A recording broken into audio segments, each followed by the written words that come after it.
আমাদের বিশ্ববিদ্যালয়ের জনসংযোগের পরিচালক মহোদয়, প্রভিসি মহোদয়, সবাইকে শুভ দুপুর। আমি অত্যন্ত আনন্দিত এবং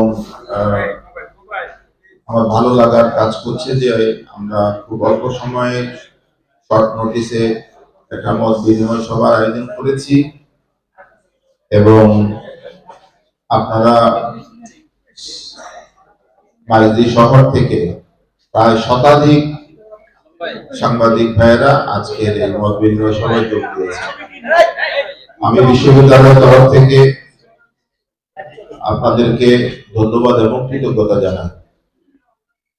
আমি গত 14 মে যোগদান করেছি এবং যোগদান পরবর্তী আমি বিশ্ববিদ্যালয়ের অভ্যন্তরীণ যতগুলো স্টেক হোল্ডার আছে, ছাত্র, শিক্ষক, কর্মচারী, কর্মকর্তা, বিভিন্ন ক্লাব রয়েছে, আমাদের বিভিন্ন সাংবাদিক সংগঠনগুলো রয়েছে, সবার সাথে আলাদা আলাদা করে আমি বসেছি। এই বসার মূল উদ্দেশ্যই ছিল বিশ্ববিদ্যালয়ের যে বর্তমান যে অবস্থা, সেই অবস্থাগুলো সম্পর্কে ধারণা নেওয়া এবং তারই ধারাবাহিকতায় আপনাদের সাথে বসার ইচ্ছা ছিল। সেটি ঈদের আগে সম্ভব হয়নি। ঈদ পরবর্তী আজকে আপনাদের সাথে বসে আপনাদের কাছ থেকে আজকে দীর্ঘ আলোচনায় অনেকগুলো বিষয় আপনারা উত্থাপন করেছেন, সেগুলো আমি আগের মতোই নোট ডাউন করেছি। আশা করি যে এই বিশ্ববিদ্যালয়ে যে সমস্যাগুলো রয়েছে আপনারা সবাই অবগত আছেন, আমিও সেগুলো জেনেছি। আমরা আস্তে আস্তে এগুলো সবগুলোই অ্যাড্রেস করার চেষ্টা করব।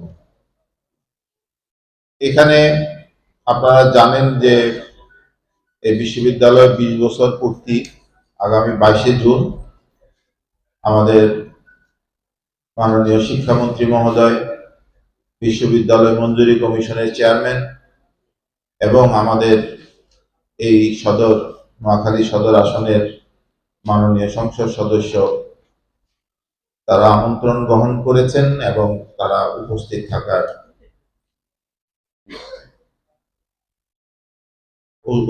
থাকবেন বলে জানিয়েছেন। তো এই দিন সম্পর্কে যদি আমি বলি, আমাদের সকাল 10টা থেকে রাত 10টা পর্যন্ত আমাদের দীর্ঘ 12 ঘন্টার একটা কর্মযজ্ঞ এখানে আছে। আমরা শুরুতেই এই দিবস সম্পর্কে যদি আমি বলি, তাহলে আমাদের শুরুতেই জাতীয় পতাকা উত্তোলন, জাতীয় সঙ্গীত পরিবেশনার মাধ্যমে আমাদের দিনের কর্মসূচি শুরু হবে।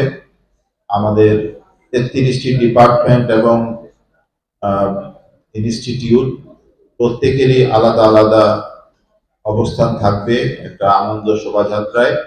সেখানে আমরা পার্টিসিপেট করব এবং তার আনন্দ শোভাযাত্রা পরবর্তী এখানে আমরা কেক কেটে, বেলুন উড়িয়ে, কবুতর উড়িয়ে আমাদের এই বিশ্ববিদ্যালয় দিবস উদযাপন আমরা উদ্বোধন করব। সেখানে আমাদের যে আমন্ত্রিত অতিথিবৃন্দ তারা উপস্থিত থাকবেন।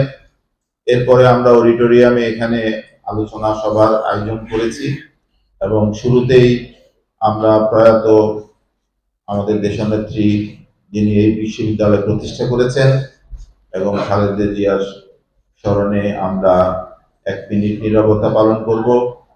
পাশাপাশি এই যে প্রতিষ্ঠা লগ্ন থেকে আজ পর্যন্ত বিশ্ববিদ্যালয়ের যে বর্তমান অর্জন, সেই অর্জনগুলো তুলে ধরার জন্য একটা ডকুমেন্টারি প্রদর্শন করব। এর পাশাপাশি এদিন থাকবে আমাদের 26 জন শিক্ষক, 22 জন ছাত্রছাত্রী, মোট 48 জন তাদেরকে আমরা ডিনস অ্যাওয়ার্ড দেব। আমাদের আমন্ত্রিত অতিথি বৃন্দ তাদেরকে এই ডিনস অ্যাওয়ার্ড তুলে দেবেন। এর পাশাপাশি 3 জনের জন্য আমরা 3টা ক্যাটাগরিতে ভাইস চ্যান্সেলর অ্যাওয়ার্ডের ব্যবস্থা রেখেছি। তো সর্বমোট 51 জনের জন্য এই অ্যাওয়ার্ড সেটি এই প্রোগ্রামে থাকছে। এর পাশাপাশি আমরা বাদ জোহর আমাদের বিশ্ববিদ্যালয়ের কেন্দ্রীয় মসজিদে আমাদের প্রয়াত ম্যাডাম খালেদা জিয়ার জন্য দোয়া ব্যবস্থা আমরা রেখেছি।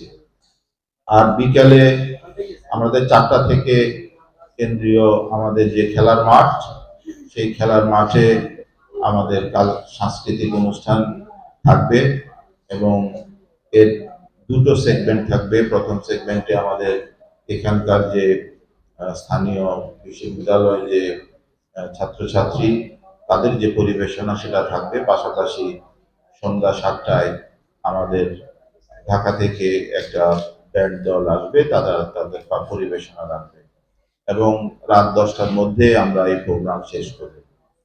তো মোটামুটি ভাবে 12 ঘন্টার এই প্রোগ্রাম আমরা শিডিউল রেখেছি। আশা করি আমরা সুশৃঙ্খলভাবে সুষ্ঠুভাবে আমাদের এই বিশ্ববিদ্যালয় দিবস এটি উদযাপন করতে পারবো। সেক্ষেত্রে আপনারা হয়তো ইতিমধ্যে জেনেছেন, আমি তারপরেও আপনাদেরকে আজকে আপনাদের 22শে জুন এই বিশ্ববিদ্যালয় দিবস উদযাপনে আপনাদের সকলকে আমি আমার ব্যক্তিগত তরফ থেকে এবং বিশ্ববিদ্যালয়ের তরফ থেকে আমন্ত্রণ জানাচ্ছি। এই হলো বিশ্ববিদ্যালয় নিয়ে আমাদের দিক থেকে বক্তব্য। আমরা যেটা করতে চাচ্ছি সেটি আপনাদের সামনে তুলে ধরলাম। আর আপনারা যে বিষয়গুলো এখানে আজকে তুলে ধরেছেন সেটি বিস্তারিতভাবে আমি আর যাচ্ছি না, তবে প্রত্যেকটা বিষয়ই আমরা অ্যাড্রেস করার চেষ্টা করব।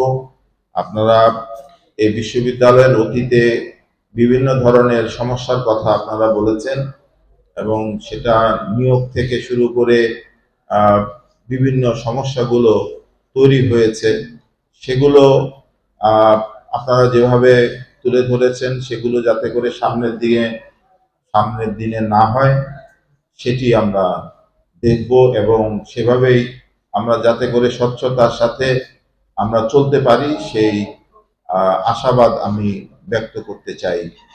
এখানে যে সমস্যাগুলো আছে সেই সমস্যাগুলো মধ্যে আপনারা জানেন অবকাঠামোগত সমস্যা আছে, হলের সমস্যা আছে, এখানে ট্রান্সপোর্টের সমস্যা আছে এবং আমাদের বিভিন্ন স্টেক হোল্ডার বিভিন্ন অনেক ধরনের তাদের যে প্রয়োজনগুলো সেই প্রয়োজনগুলো তারা উত্থাপন করেছেন। আমি যে মত বিনিময় সভাগুলো করেছি সেখান থেকে আমি নিয়েছি বিষয়গুলো, আমরা আস্তে আস্তে করে সেগুলো সমাধান করার চেষ্টা করব। আমরা আগামী যে জুলাই মাস নতুন অর্থ বছর শুরু হচ্ছে, এই অর্থ বছরে আশা করি আমরা এখানে একাডেমিক ভবন নির্মাণের কাজটি আমরা শুরু করতে পারবো। কিছু প্রজেক্ট কিছু প্রকল্প আমরা আগামী অর্থ বছরেই শুরু করব। আমাদের সরকার যদি আমাদের অর্থগুলো সব ছাড় করে আমরা অবশ্যই খুব তাড়াতাড়ি এই নির্মাণ কাজ শুরু করব। আমাদের একাডেমিক ভবন 3 যদি আমরা সময় মতো করতে পারি, আশা করি 2028-এর মধ্যে, আজকে এখন জুন মাস চলছে, আগামী 2.5 বছরের মধ্যে আমরা আমাদের হাতে যে প্রকল্পগুলো আছে এর মধ্যে একাডেমিক ভবন 3 একটা উল্লেখযোগ্য প্রকল্প, এটি আমরা সম্পন্ন করার ব্যবস্থা নেব।